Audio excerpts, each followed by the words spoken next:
Can leaders actually make innovation happen? Today's guest, Jeff DeGraff, and I are going to talk about that specifically.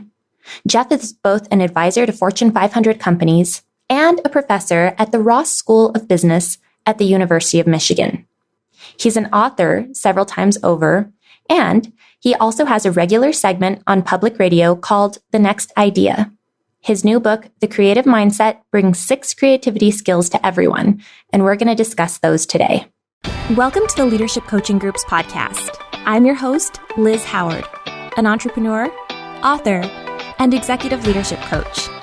This is where I introduce you to the top experts that discuss the burning topics that leaders at all levels need to know about. My goal is to help you become a leader that you are confident others will want to follow. So, subscribe to the show, listen in weekly, and watch your confidence as a leader grow. Hi, Jeff. Welcome to the podcast. Thanks for having me on, Liz. You are someone who talks about creativity and innovation, and these are really important topics. I feel like they're also popular topics right now, but you are one of the original thought leaders around this. Can you talk about how you got into the field that you're in? Yeah, I backed into it. When I was a very young man, I had a class with a man named Rudolf Arnheim. So those who are familiar with design thinking will know that the whole field starts with a man named Max Wertheimer at the University of Berlin, and he has 2 important students. One is a man named Kurt Lewin, who creates the positive psychology movement, and the other is Rudolf Arnheim, who gives us terms like visual thinking, and he's really the creator of the field. And I just happened to be his last graduate student. When I got done with college, I graduated when I was very early with my doctorate. I did something really bizarre. I turned down an Ivy League position, and I went to work for a man with a $20 million pizza company. And 5 years and $5 billion later, I sold Domino's Pizza to Mitt Romney and Bain Capital. And that's how it all started. That's amazing.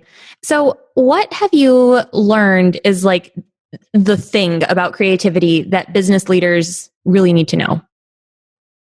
Well, a couple things. Number one, if everybody likes your ideas and everybody says this is terrific and you're trying to align your company, the people around you are probably not very valuable to you. Real valuable people are people who disagree in a respectful way, what I call the creative power of constructive conflict. And when you start looking at the places around the planet that produce almost in all the intellectual property, particularly in America, there's 21 places that produce over 80% of all the intellectual property. What they are is significantly more diverse than the places around it. So one of the first things I would say is don't surround yourself with yourself, as the old song goes. And oh, by the way, the death of creativity is not a conflict, it's apathy. It's when everybody agrees with everything. And boy, can't you see that in social media, Liz, these days? Oh, yeah. You know, all the people who like you are reaffirming a dominant logic, and they're unable to escape a different way of thinking about things. You have to have diversity to do that. So that'd be the first thing I tell everybody. Make sure you diversify the gene pool. But what would a definition of creativity be that people can actually latch onto? Because I think sometimes creativity just seems like it's something that's so out there and woo-woo and, though I'm not that kind of person. So what is creativity? Well, this is a real controversy around me. So about 1992, the federal government came and asked me if I could give them a definition. And my definition was all creativity is useful novelty.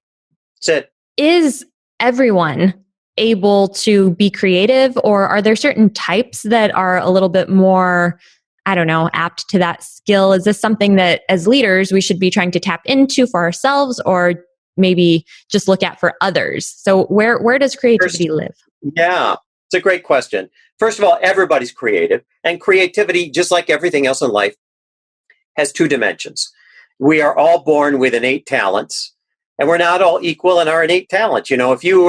If you were played 8th grade basketball next to Michael Jordan, or took, your freshman physics class next to Einstein, you get that there are different levels. One of the things that really creative people know is that it's not creativity on demand. It's creativity when creativity demands it. We all have kind of biorhythms.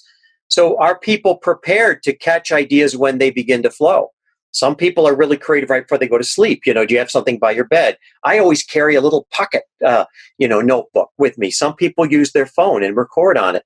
But the issue is when you get into that wonderful flow state, are you ready for it? And what people do all the time, which is really funny, Liz, is they'll say, I'm going to be creative from 2 to 4 or when I'm on the airplane to California. And they never are, right? Because that's not how it works. It works the other way around. It's very organic.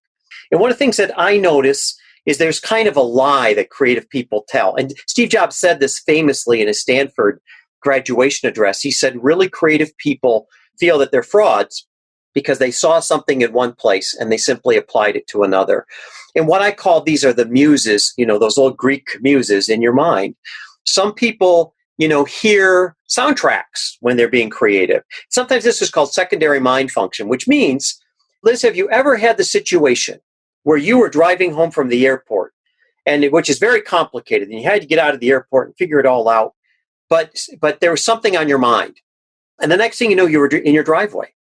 Somehow you managed the traffic and everything else but thinking about something else. Well, your brain is capable of parallel processing. It's capable of doing that. And what people don't do is they don't listen to that other part of their mind. This is the kind of thing that we often relegate to the New Age section, or it's all self-helpy. It's actually really not. It's really, these are things that we know from research that people are able to do. And they're often things that are right in front of us that we overlook. So what have you found is the obstacle to people maybe identifying what their super strengths are or those weaknesses? Because I think sometimes when we do have those wins, you're talking about working with Ivy League and with some really well-known organizations, prestigious ones at that. I think that either we pigeonhole ourselves and we don't acknowledge that we could be good at something else, or it's just like, I'm invincible because I'm good at one, right? Like, here's my one thing. How is it? You're exactly right. Yeah. So what do you do? You diversify the gene pool. So if I built the Innovatorium Institute for Innovation across the street from the University of Michigan probably 15 years ago. It was one of the first ones for collaborative open innovation networks. And one of the first things I did was I gave keys to the 7 most creative people I knew who were extremely different than me. And it's a challenge. And there are days where you have to have kind of an ironclad ego, because they're going to tell you where you're wrong, or they're going to tell you where they think, they've got a better idea. And are you open enough? Are you vulnerable enough to listen? And I think the reason that people don't listen is actually a defense mechanism. I think it's they're afraid. They want to show effortless superiority. It doesn't work that way. Now, I'm not saying, Liz, that you should be listening to everyone, because I think we have a deeper voice. And the deeper voice is an authentic voice.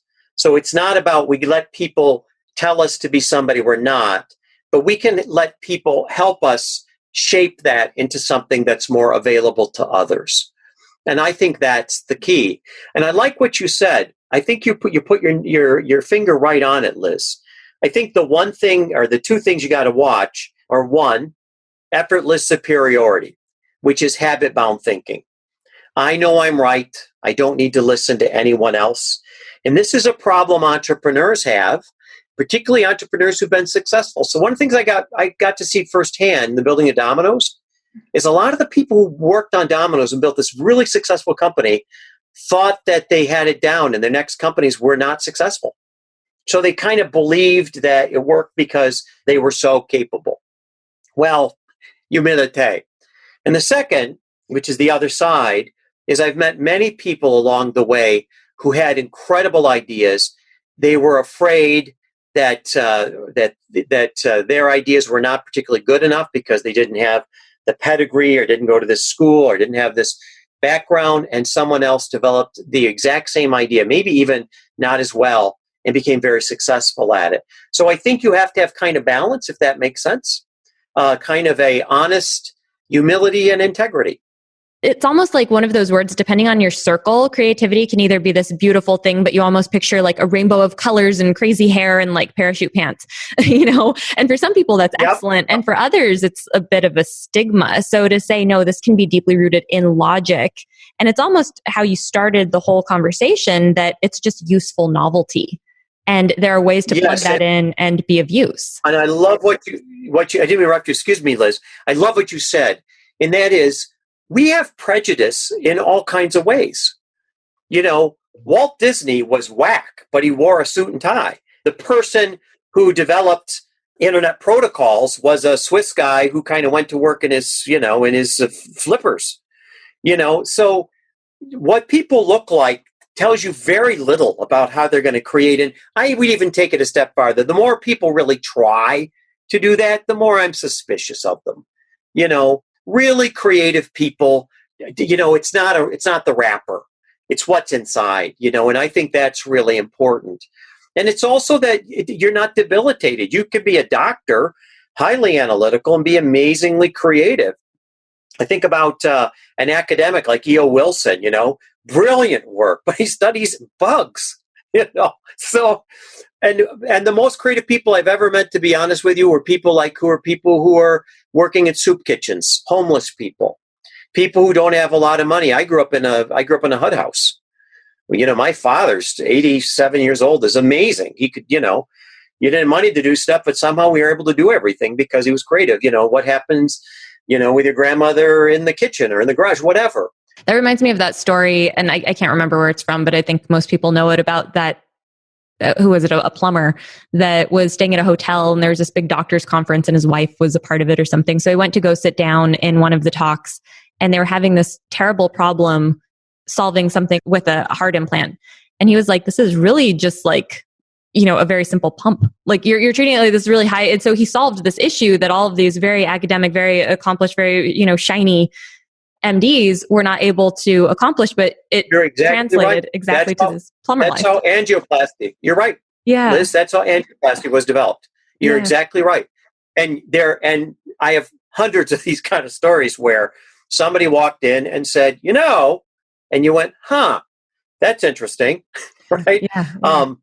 I think about how a precursor to Facebook was called the 007 system, which was built out of HyperCard at Apple. And I was one of the architects of that. And there's a famous man at Apple named Bill Atkinson who was really famous and really developed HyperCard. But the idea was, when people asked, how do I keep track of all the people I've got in the organization?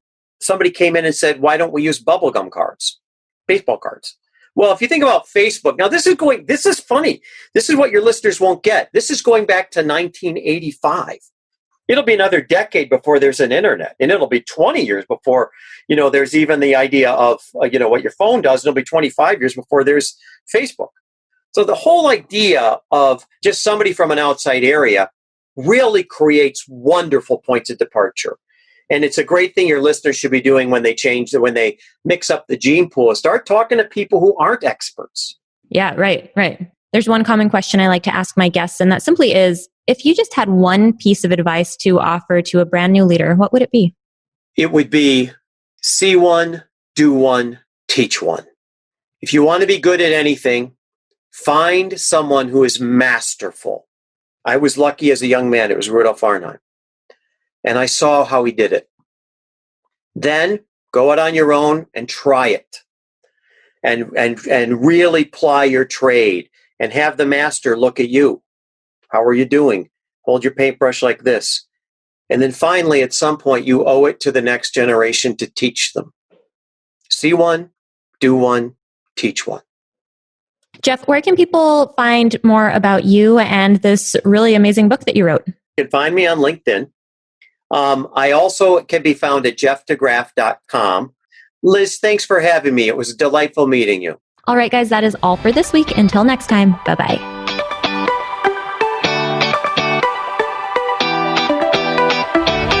Hey guys, if you're getting anything out of this show, please head on over to iTunes and leave us a review. I read every single one, and honestly, your feedback is single-handedly what keeps this show going. So go to iTunes and let us know you're listening. Thank you so much for being a part of our community.